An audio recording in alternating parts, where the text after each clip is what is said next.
Como é que tu via a televisão nesse atual momento ali por 75, né? 76?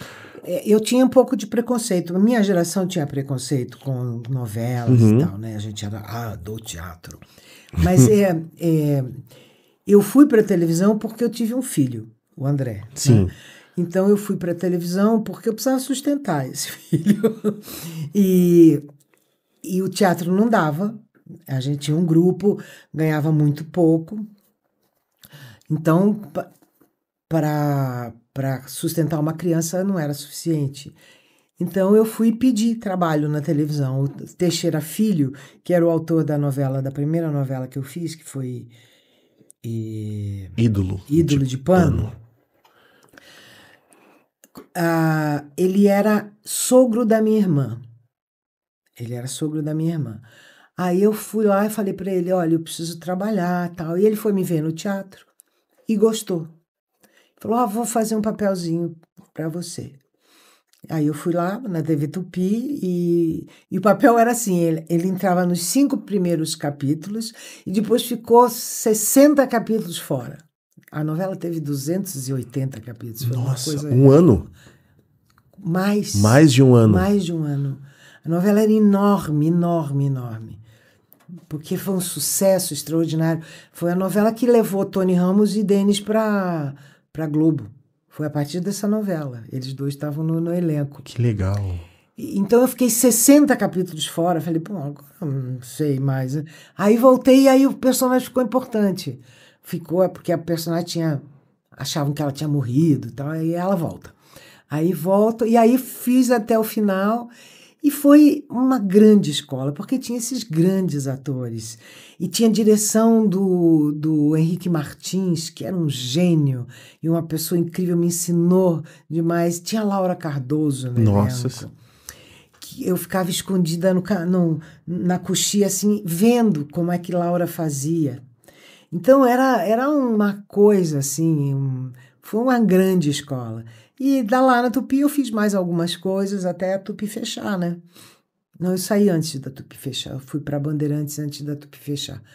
Foi em 79, quando a Tupi fechou, eu já estava na Bandeirantes. E aí tu era uma atriz que já estava bem ambientada a estar na televisão e a cada final de trabalho já era considerado certo que tu iria fazer um próximo na televisão, né? Não. No passar do tempo, não. Foi galgando, então. Olha, eu só vim ter um contrato por tempo, que a gente chamava, que hoje em dia quase não existe mais, mas eu só vim na TV Record, que foram os meus últimos contratos, antes de eu sair de lá. Eu trabalhei a vida inteira, acabava uma novela, tinha que esperar, fazer outra coisa, para ser contratada para outra. Eu digo que o que eu ganhava numa novela eu tinha que juntar para viver os tempos que não tinha outra novela. Mas eu fiz teatro. Fazendo teatro, quando eu fiz Feliz Ano Velho, por exemplo, eu vivi 6 anos só de teatro. Foi uma coisa gloriosa, assim, maravilhosa. Porque a peça era um grande sucesso, foi nos anos 80, começo dos 90. A peça foi um sucesso extraordinário, então dava para viver bem de teatro. Imagino que era uma correria, né? Porque dentro do Feliz Ano Velho tu também gravou algumas novelas. Tu gravou Fera Radical, por exemplo. Não. E quando eu comecei a fazer Feliz Ano Velho, eu não parei de fazer TV. Não teve nenhuma novela? Não. A única coisa que eu fiz foi uma série curta na TV Globo chamada A Máfia no Poder. Enquanto eu fazia o Feliz Ano Velho, eu fiz só isso. Foi uma passagem curta e depois eu não podia, porque a gente viajou o Brasil, foi para Nova York. Viajou para o México, viajava com o espetáculo, fazia espetáculo de quarta a domingo, não tinha tempo, né? Não tinha tempo. Então eu não fiz televisão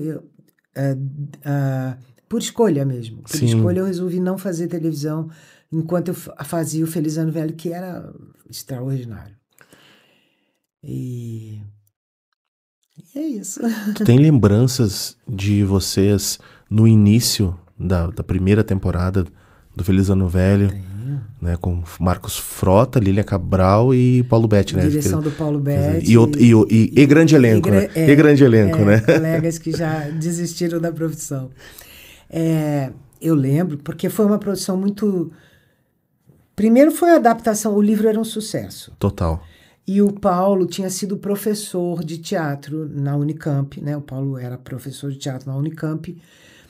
E ele conhecia o Marcelo Paiva, que tinha sofrido um acidente, lançou o livro.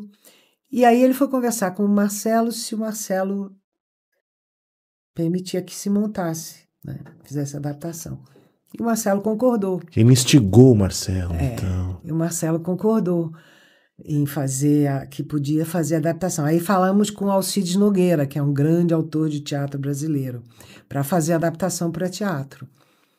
E o processo de adaptação foi assim, a gente elegia algumas cenas e ficava improvisando, e o Alcides assistia e transformava aquilo em dramaturgia. Certo. Então demorou, foram 6 meses de ensaio. E nós estreamos no Centro Cultural São Paulo, que era recém-inaugurado, era maravilhoso, hoje está um pouco decadente, mas era da prefeitura, era maravilhoso.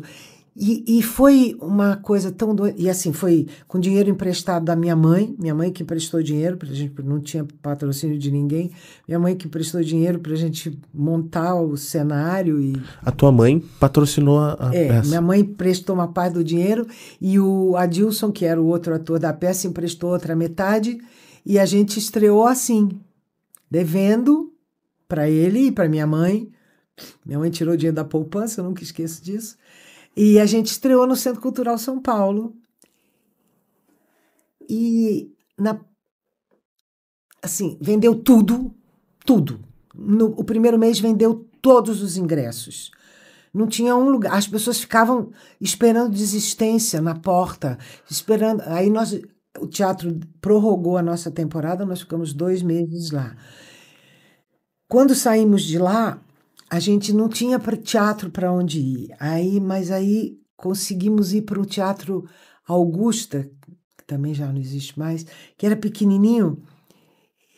Imagina, a gente foi de um teatro imenso, foi para um teatro pequenininho e ficamos mais de 1 ano em cartaz, de quarta a domingo, com 2 espetáculos, sábado e 2 domingo, lotando. E quando nós saímos para viajar, e a gente teve... Naquela época tinha umas coisas assim, a VASP, que fechou, a VASP, ela patrocinou as passagens. Porque hoje em dia viajar é um castigo, né? É difícil sair para... Porque custa uma fortuna. Né? Uma passagem de avião custa uma fortuna. Se tiver que levar mala, equipamento, custa mais outra fortuna. Naquela época nós conseguimos a VASP. A VASP patrocinou a viagem toda. A gente viajava com uma camiseta escrito VASP. Só que a gente não voltava para casa. A gente saiu de São Paulo, depois de ter feito uma temporada de mais de 1 ano no Rio também, saiu de São Paulo e íamos indo de uma cidade para outra. Certo. De uma cidade, não voltava para casa. Era uma coisa doida. Uma turnê de... Foram anual. Meses. A gente, porque desmontava no domingo, o cenário seguia, montava no outro lugar e a gente ia de avião na terça. Já na quarta estreava novamente. Então era... Não dava tempo, por exemplo, tu estava em Belém ou em São Luís, como é que tu vai passar? E a gente fez tudo, fez Possível. Amazonas, fez Manaus, fomos para o Brasil todo. Foi uma coisa incrível. Curitiba, por exemplo, nós voltamos 3 vezes para o Guairão, para você ter ideia. Assim, a primeira vez ficamos 15 dias em Porto Alegre.